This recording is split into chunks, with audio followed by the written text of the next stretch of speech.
You are a deep-sea salvage diver, a ghost of a bygone era, navigating a world where the oceans claim all but memory, where humanity clings to steel islands in a liquid expanse. The metallic groan of the floating platform, your home, is the first sound to greet your consciousness each morning, a constant, low thrum against the rhythmic slap of waves on the hull. Your cramped cabin, barely more than a reinforced coffin, offers scant comfort, yet it is your sanctuary from the endless, churning expanse. Today, like countless days before, the call of the deep beckons, a silent, insistent whisper of untold riches and forgotten histories. You rise, your muscles protesting, already anticipating the crushing weight, the profound cold, the absolute darkness that awaits. Your heavy articulated suit, a marvel of engineering and your only true friend down there, hangs on its rack, a silent sentinel. Its polished chrome gleams faintly in the dim light filtering through the small reinforced porthole, a stark contrast to the gloom outside. Each component, each joint, each connection is meticulously checked, a ritual of survival etched into your very being. You secure the thick, insulated layers, feeling the familiar embrace of the life support system, the hiss of compressed air filling the internal void, a symphony of preparation. The helmet, with its array of sensors and lights, clicks into place, sealing you off from the breathable world, preparing you for the alien realm below. Your mission is simple, yet fraught with peril. Descend into the abyss, into the watery graves of old civilizations, and extract the precious artifacts that hold the last vestiges of a world swallowed whole. These are the treasures that fuel your floating city, that barter for air, for food, for a semblance of existence. Each dive is a gamble, a desperate search for what remains, a constant dance with oblivion, a silent promise to bring back something valuable from the drowned world, something that might just keep your fragile civilization afloat for another day.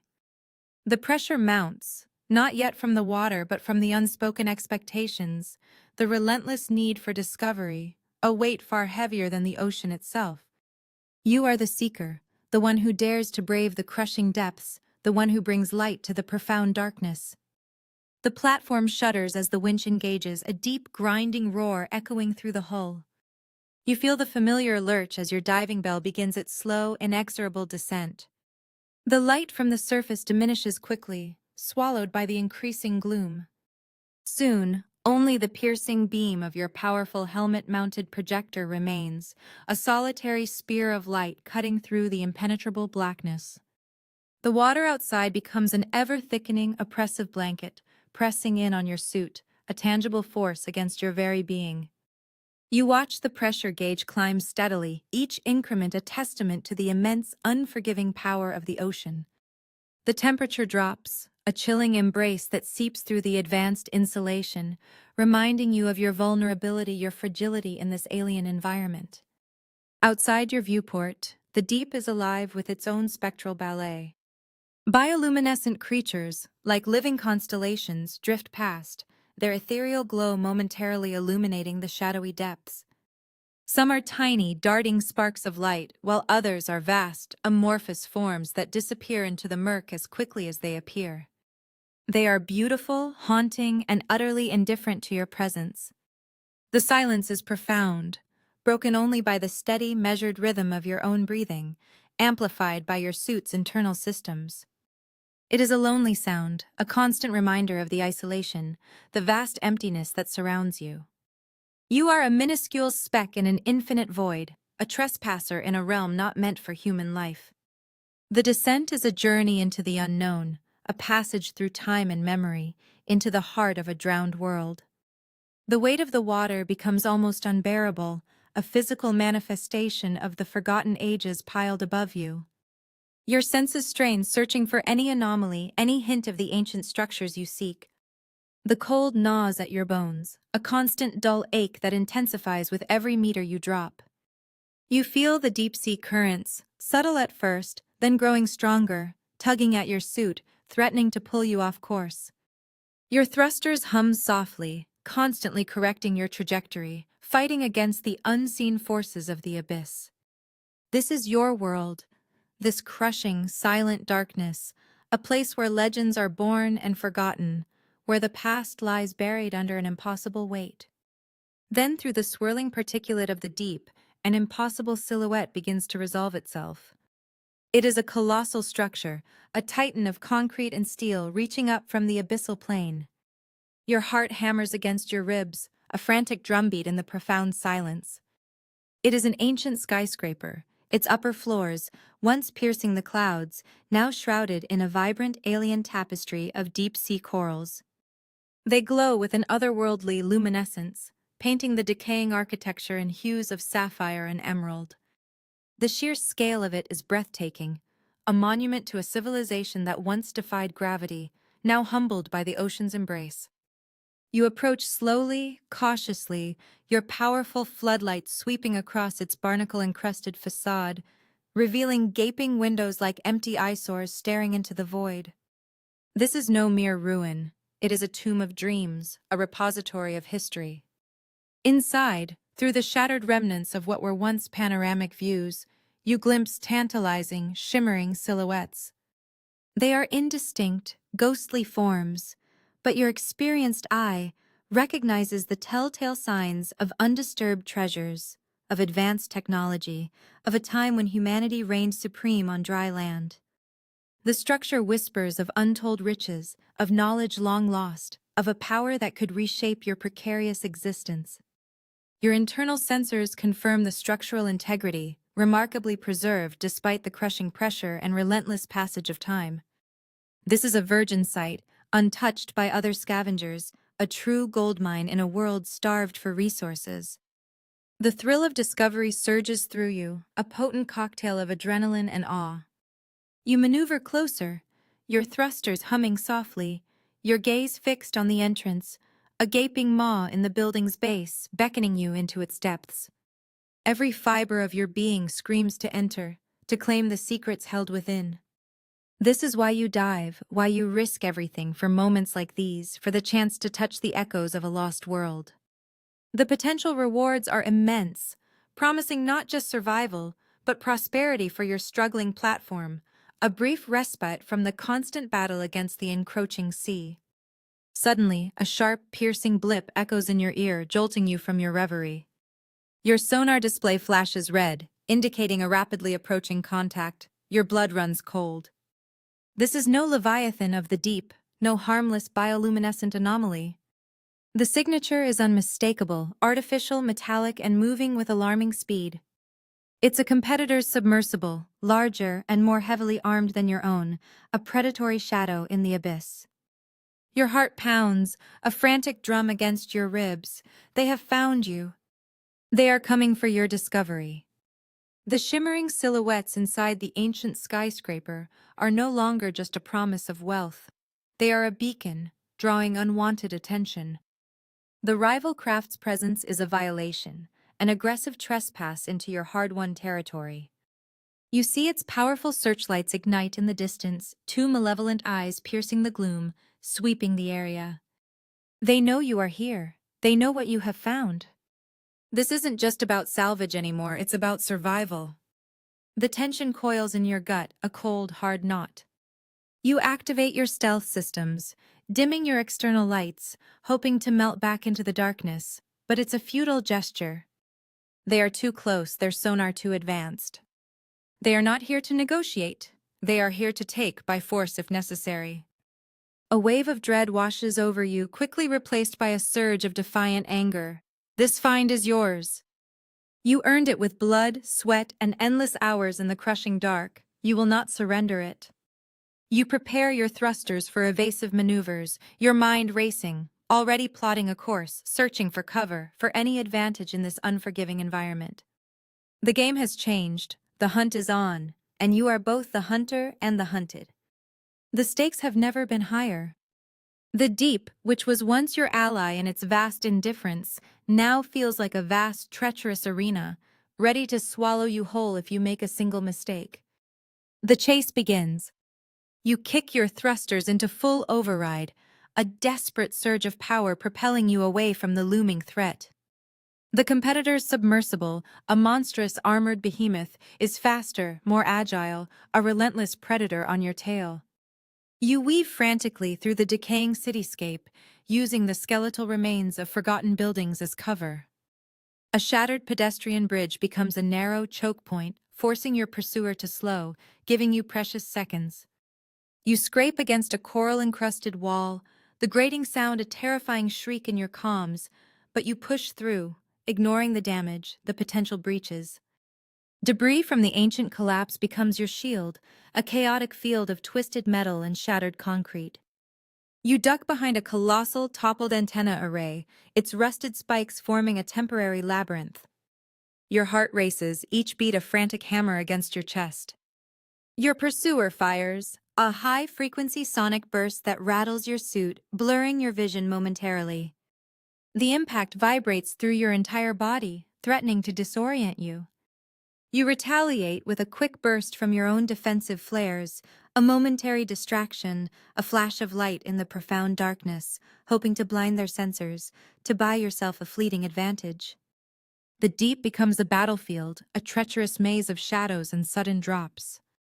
You plunge into a vast, dark canyon, hoping its narrow confines will shake them off. But they follow, their powerful lights illuminating the path behind you. You push your suit to its absolute limits, every system screaming in protest, every joint groaning under the strain. The pressure of the chase is almost as crushing as the ocean itself. You are a small, nimble fish trying to evade a massive shark, relying on wit and terrain to survive. Your goal is not to escape entirely, but to reach the heart of the skyscraper, to claim your prize before they can. You navigate a precarious path through a collapsed plaza, dodging falling girders and unstable rubble. The risk of being crushed or trapped is immense, but the alternative is far worse. You see the main entrance, a gaping maw leading into the building's core, drawing closer with every desperate maneuver. This is your only chance. You must reach it first, secure the find, and then, only then, can you think about escape. The race is a blur of adrenaline and instinct, a primal struggle for dominance in the crushing silence of the abyss. With a final, desperate burst of speed, you breach the main entrance, barely squeezing through a collapsing archway as your pursuer's lights illuminate the space behind you. You are inside. The silence here is different, heavier, laden with the weight of centuries. Your lights sweep across a cavernous space revealing what was once a grand lobby, now a monumental ruin. Twisted escalators lead to nowhere, and decorative panels peel from the walls like decaying skin. But your focus is drawn to the center of the vast chamber. There, amidst the rubble and the slow-moving currents, is not merely an artifact, not merely a treasure chest of old-world trinkets. It is a structure, colossal and intricate, humming with a low, resonant energy. It pulses with a soft, ethereal light, a vibrant blue that defies the deep's oppressive gloom. This is no dead technology. This is a power source, ancient beyond comprehension, yet undeniably active. Its design is unlike anything you have ever encountered, a fusion of organic grace and advanced engineering, an enigma of polished obsidian and pulsating crystal. You approach cautiously, your sensors going wild, screaming warnings and detections of immense energy fluctuations. This is not just valuable, it is monumental. It is a force that could rewrite the rules of your world, an engine of creation or destruction waiting to be unleashed. The sheer magnitude of the discovery sends shivers down your spine, a cold dread mixed with exhilarating awe. This is the heart of the matter, the core of the sunken city's power, perhaps even its very lifeblood. You reach out, your gloved hand hovering inches from its surface, feeling the immense, raw power radiating from it, a tangible hum that vibrates through your suit, through your very bones. This isn't just an energy source, it feels almost alive, pulsating with a dormant, immense potential. Your pursuer is still outside, their sonic pulses echoing against the reinforced walls, a reminder of the imminent danger. You must act quickly. You know with absolute certainty that this device, this ancient engine, could shift the balance of power in your world irrevocably. It could bring untold prosperity or unleash unimaginable chaos. The weight of this realization settles heavily upon you, You are holding the future in your hands, a future born from the depths of the past. You secure the device, a delicate, intricate process, despite the immense pressure and the looming threat of your pursuers. It hums softly against the hull of your diving bell, a living presence, radiating a subtle warmth. With the precious cargo safely stowed, you begin your ascent, leaving the ancient skyscraper and the frustrated competitor behind. The journey upward is a blur of exhaustion and triumph. Your body aches, every muscle protesting the strain, every nerve frayed by the adrenaline of the chase. But overriding the physical pain is a profound sense of accomplishment, a quiet elation that swells within you. You have faced the abyss, outsmarted a formidable rival, and returned with a prize that transcends mere material wealth.